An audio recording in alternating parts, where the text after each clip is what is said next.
Let's stay with this particular story and speak to Dr. Levy Ndou, who's a political analyst. Thank you so much, Dr. Ndou, for your time.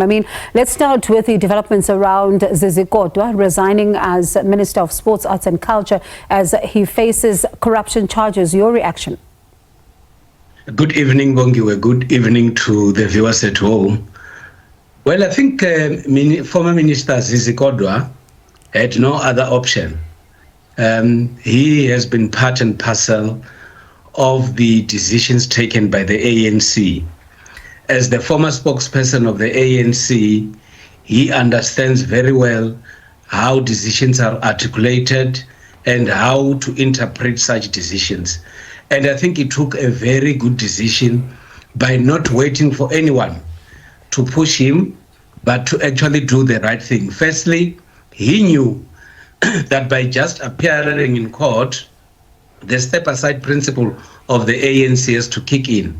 And equally, he has to do the likewise. And I think he did exactly what is expected from members of the ANC in terms of honoring the decisions that are taken by his party, the ANC.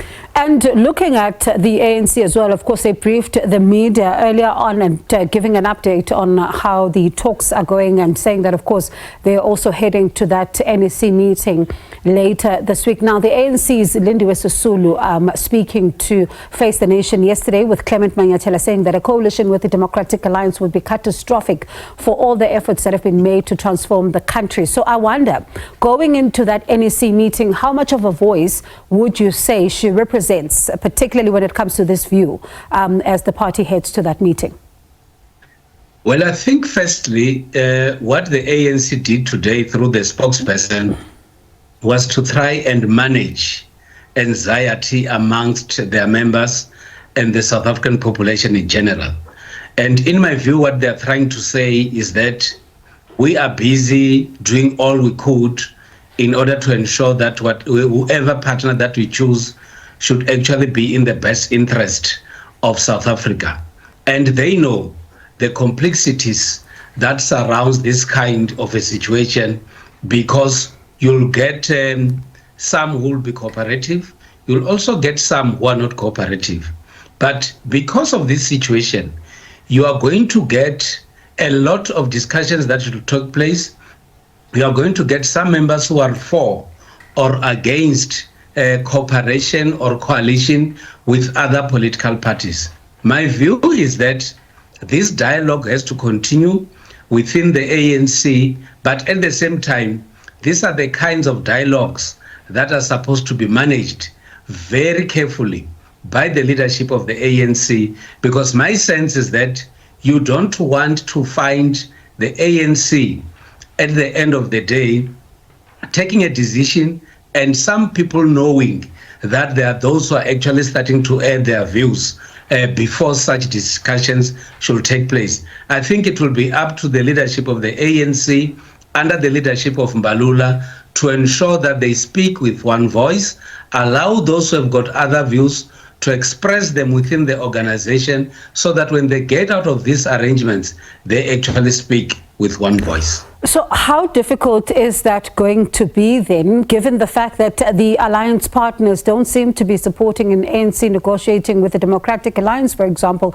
You listened to the SACP just a short while ago. They were saying that they do not support this. It is time for heads to cool down.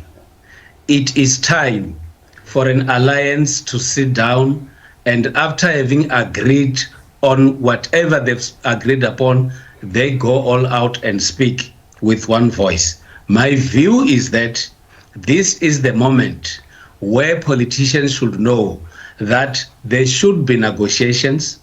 Politicians should know that this is the time where you expect the highest degree of discipline, either in the alliance and within the party, and allow those that are given the responsibility to negotiate to do so.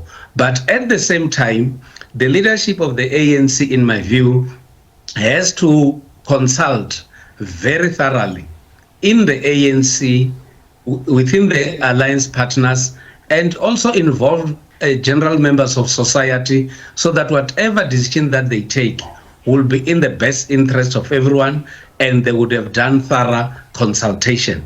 The views by other or any other person who is within the ANC should actually be ventilated within the established structures of the ANC. And my sense is that if you are going to have members of the ANC airing their views elsewhere, alliance partners doing the same, you are not going to have a conducive environment for a meeting, because other people are already canvassing their ideas outside the formal structures of the organization. And my sense is they need to cool down and allow the internal processes within the party to take place. So when you look, for example, at the provinces, they also tell a very interesting story in and themselves. So I'll stay then as a final question with the province of KwaZulu-Natal, for example.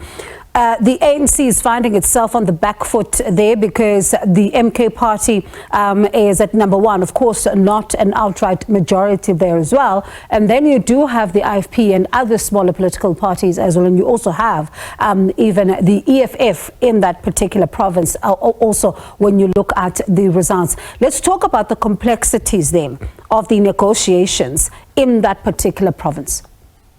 There are two options. The first option would be to treat the issues at national government separately and not confuse them with issues that are happening in provinces. The second option would be that whatever decision that is taken that influences national government would also have an implication on the provinces. So political parties have not come out clear to us as to whether what will be the best option.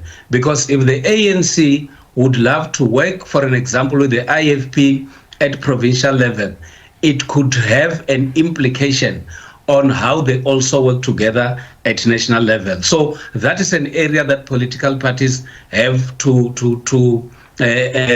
determine whether national aspects are also going to contribute to provinces. But the behavior of the MK party should not be seen as that of a party that is not a cooperative or not wanting to cooperate. This is the time for negotiations. This is the moment for persuasions.